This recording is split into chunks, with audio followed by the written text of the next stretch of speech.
Welcome back to Real Time with SAP. Our webcast today is entitled Differentiate Your Company with Customer Service. So we want to focus specifically now on business communications management at Eastman. And to do that, first of all, Craig, give us an overview of your company.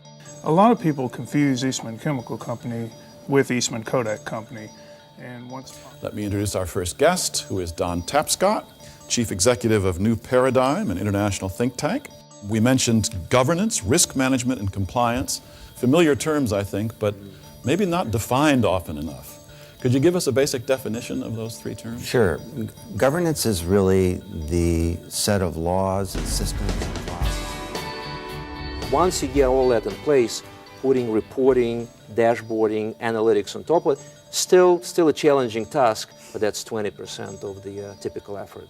So it's all about not becoming mesmerized with the technology and taking all these steps that you need to take before you actually take the leap and implement. You don't often see those two siloed types of information being bridged within a whole corporate strategy. They're still very much living in silos. So you're suggesting that as the problems percolate up within the silos, the squeaky wheel gets the grease. I realize my MDM, for instance, is not being handled well, and I'll find a solution to do that.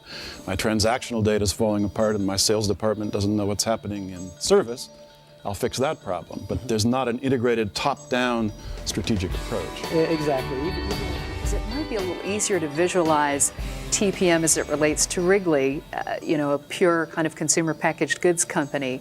A little more difficult to envision how this works for your company. What were the pain points that kind of led the organization to look at the SAP Trade Promotion Management solution? Well, I think